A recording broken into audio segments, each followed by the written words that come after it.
Da maneh mah teu ngadarengikeun kabeh malotret atuh lieur ayeuna. Sebenarnya saya bukan ahli. Barangkali yang hadir di sini juga sudah mendengar bahwa saya itu bukan kiai. Saya cuman seniman, artis, pelawak, bintang film. Iya. Naon atuh baru aya penceramah pakai sweet-sweet. Nah dikiranya saya teu bisa.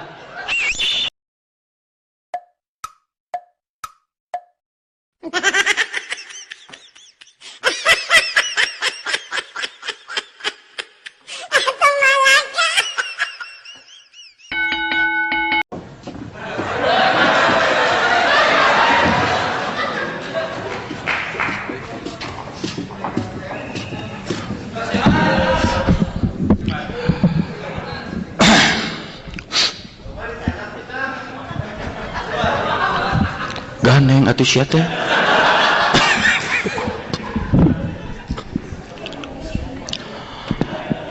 Assalamualaikum warahmatullahi wabarakatuh. Alhamdulillahirabbil alamin. Wassalatu wassalamu ala rasulina Muhammadin wa ala alihi wa sahbihi ajmain. Ya ayyuhar rahimakumullah, qala Allah ta'ala fil Qur'anil Hakim, a'udzu billahi minasyaitonir rajim, wa ma khalaqtul jinna wal insa illa liya'budun. Qala Rasulullah sallallahu alaihi wasallam, innama bu'itstu liutamima makarimal akhlak, amma ba'du. Hai. Naon jol haik. Kalah aing we nu diharupna urang Jepang hungkul. Paduli teuing. Ibu-ibu, bapak-bapak, adik-adik, saudara-saudara seagama yang dimuliakan Allah. Hari ini saya diminta untuk memberikan ceramah rohani, bimbingan keagamaan. Da maneh mah teu ngadarengikeun kabeh malotret atuh lieur ayeuna. Sebenarnya saya bukan ahli. Barangkali yang hadir di sini juga sudah mendengar bahwa saya itu bukan kiai. Saya cuman seniman, artis, pelawak, bintang film. Iya. Naon atuh baru aya penceramah pakai sweet-sweet. Nah dikiranya saya teu bisa.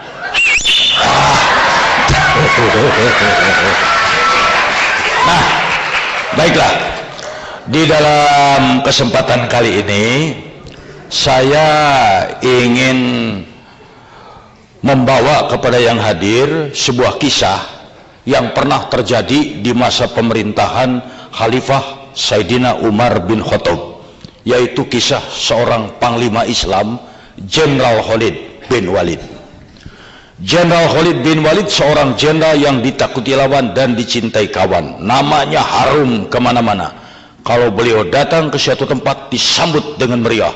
Hidup Khalid bin Walid, hidup Khalid bin Walid, kira-kira begitu. Once time, satu waktu, maaf pakai bahasa Inggris, maklum pendidikan Amerika. Satu waktu Jenderal Khalid sedang berada di garis depan medan peperangan. Tiba-tiba secara mendadak datang sebuah surat perintah dari Panglima tertinggi Sayyidina Umar bin Khattab. Isinya singkat. Dengan ini saya nyatakan Jenderal Khalid bin Walid dipecat. Segera menghadap.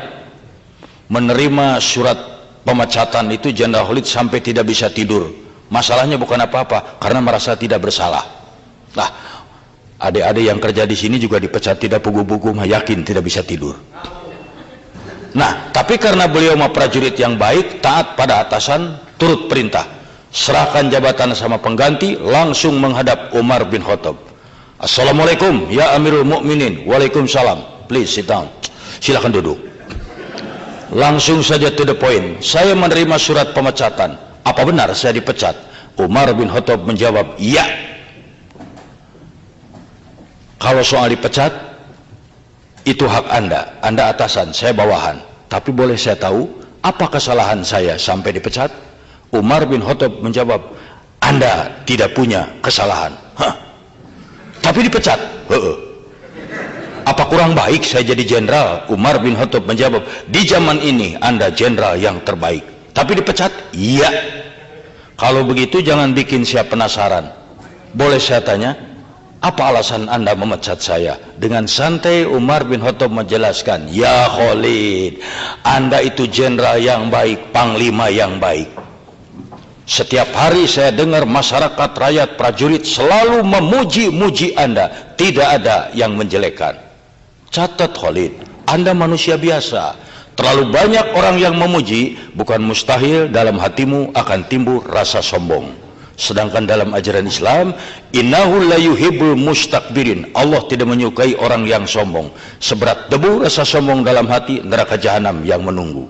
Karena itu maafkan aku, wahai saudaraku, untuk menjaga agar kau jangan terjerumus ke neraka jahanam. Apa boleh buat saya pecat Anda, supaya Anda tahu, jangankan di hadapan Allah, baru di depan Umar masih belum bisa apa-apa. Mendengar jawaban yang demikian, Jenderal Khalid berdiri memeluk Umar bin Khattab sambil menangis dan berkata, terima kasih ya Umar, engkau saudaraku. Allahu Akbar. Itu jiwa Islam. Di zaman sekarang belum tentu ada 1 dari 1000 jenderal yang begitu. Sekarang mau disuruh berhenti, mung. Dan yang paling hebat setelah dipecat, apa beliau punung? Itu punung bahasa Indonesia naonnya. Apa beliau memunung? Tidak.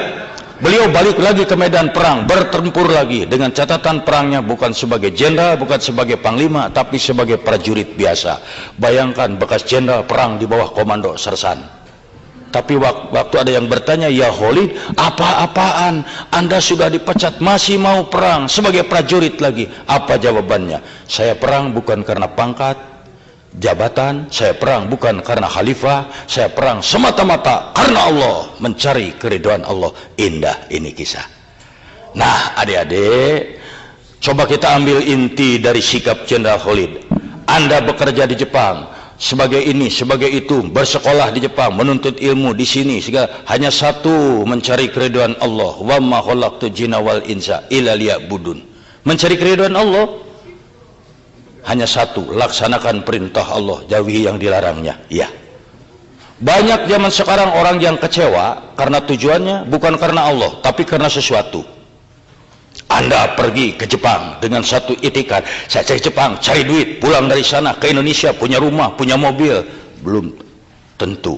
Saya datang ke Jepang, sulit cari kerja di sana, kita cari kerja di sini, gajinya gede segala. Begitu berhadapan di sini, penghasilan tidak seperti yang diharapkan, capeknya melebihi, Anda akan kecewa. Karena apa? Salah tujuan. Seorang mahasiswa, dia kuliah, karena apa? Ingin jadi sarjana. Setelah jadi sarjana, punya jabatan, punya kedudukan, rumah mewah, mobil indah, itu. Begitu lulus jadi sarjana, cari kerja pun sulit. Akhirnya apa? Dia kecewa karena salah tujuan. Coba kalau tujuannya karena Allah. Seorang mahasiswa, dia kuliah, ya Allah, begitu mau pergi, saya pergi ke kampus menuntut ilmu karena diperintahkan olehmu. Thalabul ilmi faridatun ala kulli muslim. Mencari ilmu wajib hukumnya bagi setiap muslim. Go, pergi kuliah. Mau jadi sarjana mau tidak itu urusan nanti. Apa yang harus jadi sarjana itu sukses hidupnya hanya sarjana? Belum tentu. Lihat macan, lihat harimau, apa pendidikannya? SD juga tidak tamat, tapi dokter dihakan. Sob, saya berani ngadu harimau jeung insinyur, saya pegang maung. Nah di sini mungkin juga Anda itu bekerja, mati saya ke Jepang, ternyata di sini kekecewaan yang didapat. Biarin aja, yang penting sekarang saya ke sini mencari keridhaan Allah. Cari keridhaan Allah. Tah, satu. Tapi mencari keridhaan Allah tuh ya tidak gampang. Karena apa? Kadang-kadang we must choice one between two. Kita harus pilih satu di antara dua. Mana yang harus dipilih? Keridhaan Allah atau keridhaan bos? Keridhaan Allah atau keridhaan pacar? Keridhaan Allah atau keridhaan anak? Itu bukan main. Saya ambil contoh. Kalau Anda menjalankan ini karena Allah akan lebih aman. Anda misalnya rajin bekerja karena apa? Bos keras, galak, disiplinnya kuat. Anda akan bekerja rajin sementara bos ada. Si bos ada rajin. Begitu, kemana si bos? Lagi bekerja, santai. Karena apa? Takutnya sama bos. Tapi kalau takut karena Allah, Anda dikerja di ruangan sendirian, tidak ada siapa-siapa, pengawas, kawan, bos, tidak ada, kerja aja sendiri. Karena apa? Saya rajin bekerja karena Allah. Yuk.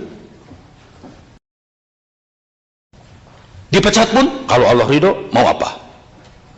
Wah, Kang Ibi ngomong mah gampang. Tidak, yang ngatur rezeki Allah. Bos juga kalau dipecat sama Allah, mau apa? Iya. Orang ngomong, itu ngomong mah gampang. Tidak. Saya Kang Ibing tidak punya kantor pelawak.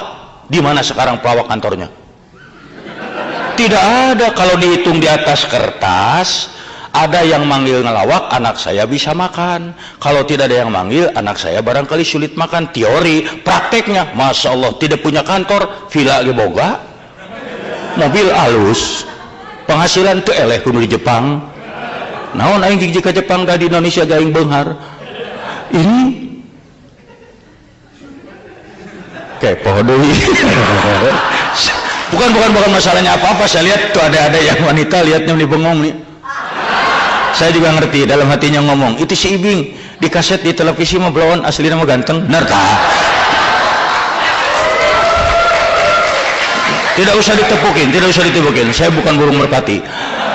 Pas japati aing pun jeung liur kamera aing mah yeuh. Nyerabeng kieu. Nah, ini. Tapi yang paling sulit itu bentroknya. Sekarang diridhoi oleh bos, tidak diridhoi oleh Allah, diridhoi oleh Allah, tidak diridhoi oleh bos. Mau apa? Itu sulit. Umpamanya nggak usah jauh-jauh. Islam mengajarkan sholat, tapi kantor Anda tidak memungkinkan untuk sholat. Coba, bisa saya sholat, tapi bos bisa berkata, pilih mau sholat, kamu keluar dari sini. Kalau tidak sholat, sok ikutin peraturan di sini. Allah memerintahkan, aqimus sholat, dirikanlah sholat. Bahkan masalah kakum fis saqor, apa yang menyebabkan kamu masuk neraka, itu karena tidak sholat. Mungkin berat. Saya paksakan sholat, saya dipecat.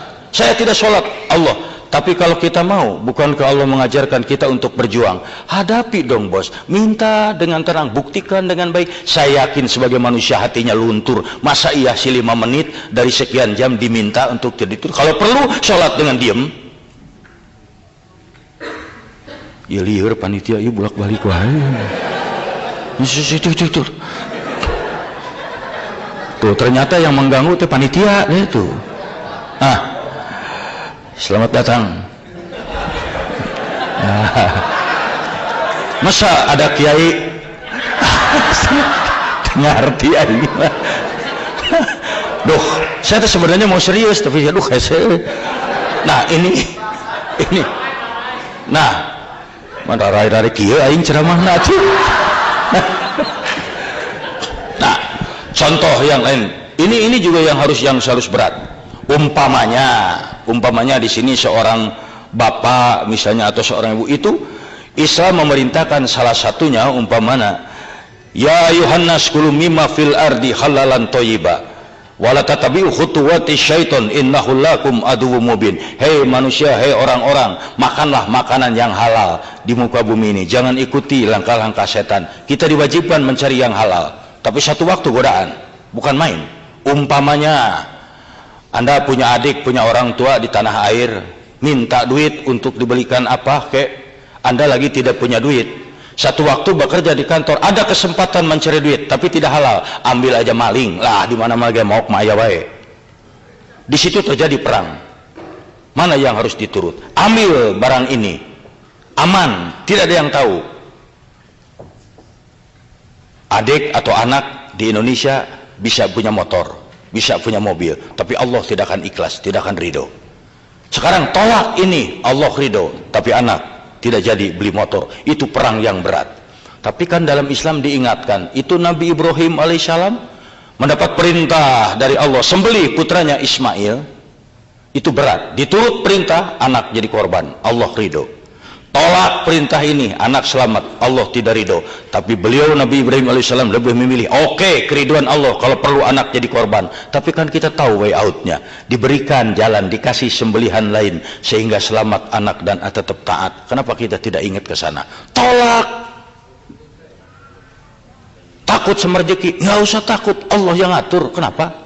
Biar bos kita bagaimana kayaknya, dia juga di bawah Allah. Kalau Allah mencabut, mau apa? Sekarang kaya, besok bangkrut, mau apa? Nah ini kan yang tidak gampang, Nah, hadirin sekalian, adik-adik, ada benteng yang paling kuat di dalam kehidupan sehari-hari untuk supaya kita tidak terjerumus, yaitu pandai-pandai saja bersyukur, tasakur binikmah, waskuruli walat takfurun. Bersyukurlah, jangan mengingkari nikmat yang diberikan. Orang yang bersyukur hidupnya tidak pernah takut. Orang yang bersyukur hidupnya tetap optimis. Kalau orang yang tidak bersyukur, dia lihat air minum setengah gelas, dia akan ngomong, air saya tinggal setengah gelas. Tapi orang bersyukur akan berkata, alhamdulillah masih ada air saya setengah gelas. Don't be afraid, jangan takut. Kenapa harus takut? Jangan, salah satunya untuk bersyukur, jangan membanding-banding, lihat ke atas terus.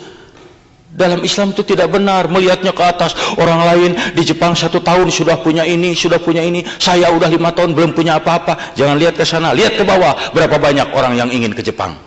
Anda nggak percaya, buka lamaran untuk kerja di Jepang, untuk misalnya ijazah SMA, kalau nggak sarjana juga seabrek-abrek daftar. Siapa sih yang nggak mau ke luar negeri? Apalagi di kita masih luar negeri minded.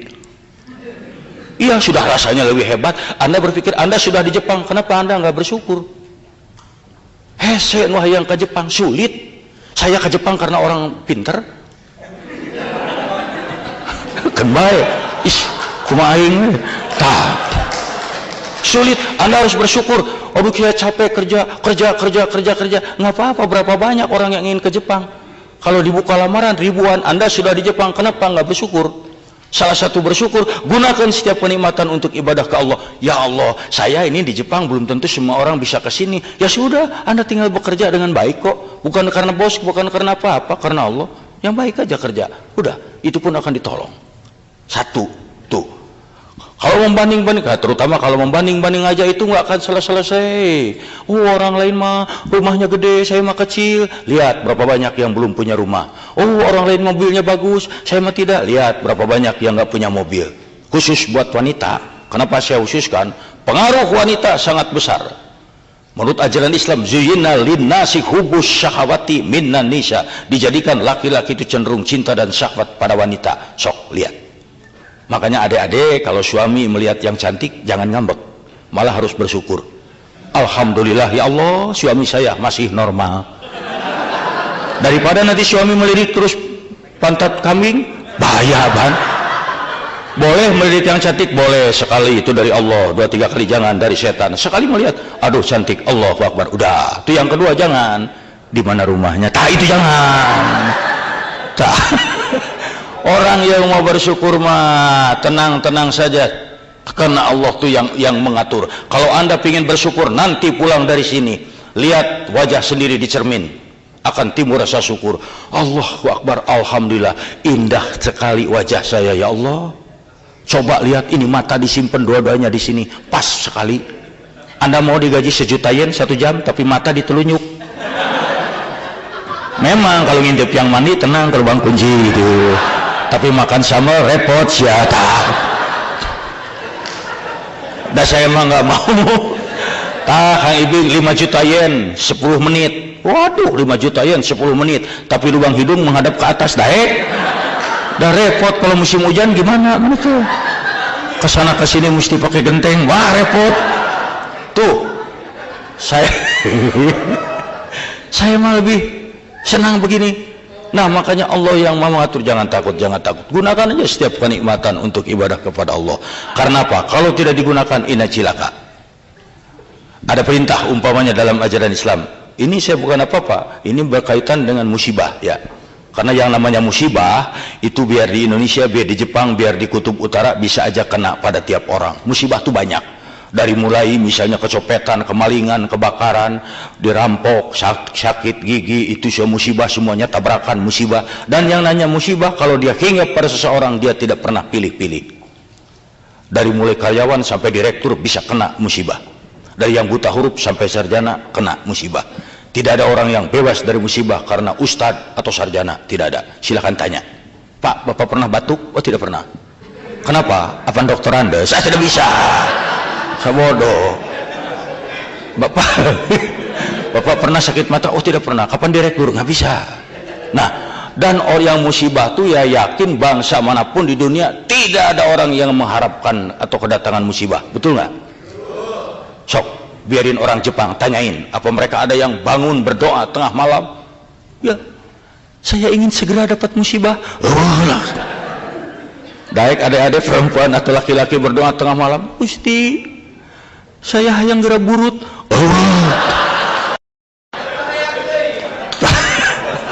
Nah, dan yang namanya musibah ada berapa macam? Satu, musibah itu sebagai ujian.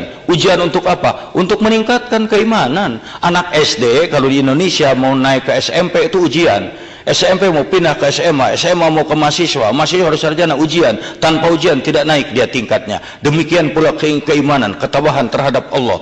Tanpa diuji tidak akan meningkat. La tublawuna fi amwalikum wa anfusikum. Kau bakal diuji mengenai diri dan hartamu. Ujian tuh pasti banyak. Mungkin Anda nikah sama orang Jepang, ternyata orang Jepangnya itu punya pacar lagi, kemudian Anda merasa disakiti, itu musibah. Kenapa? Dan yang kedua, masobaka min hasana faminallahi wa masobaka min sayyati famin nafsi. Apa saja yang datang musibah kepadamu itu dari Allah. Apa aja kebaikan yang datang kepadamu itu dari Allah, dan apa saja musibah yang menimpa itu kesalahan darimu sendiri. Semua musibah itu kita yang salah. Sok renungkan. Kita jatuh, lagi jalan jatuh, kenapa tidak melihat kita yang salah? Kebakaran, kita yang salah, kenapa tidak teliti mademin kompor? Kecopetan, salah kita, kenapa tidak nyimpen duitnya di mulut? Di mulut sulit nyepetnya. Tuh, salah kita salah. Tapi mungkin satu waktu kita punya kesalahan, kita punya musibah, dan setelah dipikir bukan kita yang salah. Umpamanya apa aja kesalahannya, Anda sudah begini, sudah baik, ternyata dapat juga musibah, itu ujian. Itu ujian. Dan yang kedua itu kesalahan kamu sendiri. Ini dia. Karena musibah adalah kesalahan dari kita. Tabrakan, salah kita, kenapa tidak nyetir yang benar? Salah kita. Kebakaran, kenapa tidak teliti? Nah, ini yang namanya musibah itu. Mungkin juga yang lainnya karena musibah kita tidak taat menjalankan perintah agama. Contoh, ini buat di Jepang juga sama. Ada perintah, ya ayyuhalladzina amanu anfiqu min thayyibati makasabtum. Hei orang-orang yang beriman, infakkan sebagian rezeki hasil usaha di jalan yang halal. Penghasilan kita, gaji kantor, hasil dagang, hasil tani, hasil mengajar, bukan untuk kita semua. Di dalamnya ada hak untuk dinafkahkan di jalan Allah. Tolong orang susah, tolong orang butuh, keluarkan, kalau tidak dicabut oleh musibah. Ada teman yang datang, tolong kita pinjam duit, kita lagi nggak bisa duit, padahal ada duit, tapi karena pelit kita ngomong, oh kita juga lagi kosong, bisa dibohongin, bisa, tapi Allah tidak bisa dibohongin. Ada yang sumbangan masjid minta, ada ini tidak dikeluarkan, Allah maha tahu, jangan dikasihkan, jangan dikeluarkan, pelit kita tahan, tapi satu waktu dicabut oleh musibah, cebrot, sakit gigi 2 minggu, keluar duit buat ke dokter, haba ke rumah diusir, keluar duit buat beli rumah. Ini makanya perhatikan, kenapa meski di sini, meskipun di luar negeri, meski di mana, kenapa orang pelit banyak kena musibah, kecopetan, kemalingan, ditipu orang, ini sakit ini. Entar kalau sudah musibah ngantri baru dia ngomong, ya Allah, kenapa musibah tidak pernah berhenti? Apa dosa saya? Apa? Sudah jelas pelit. Keluarkan selain seri. Mestinya harus berpikir, ini dia, ini yang bisa saya sampaikan. Tidak usah lama-lama karena acara sangat banyak ya, dan sebelum nanti saya juga selesai, ini acara sangat banyak dan diberitahukan nanti panitia tadi berbisik pada saya, selesai acara semua ini yang hadir jangan dulu pulang karena masih ada satu acara penting, yaitu para panitia di sini akan demonstrasi memakan kursi. Wassalamualaikum warahmatullahi wabarakatuh.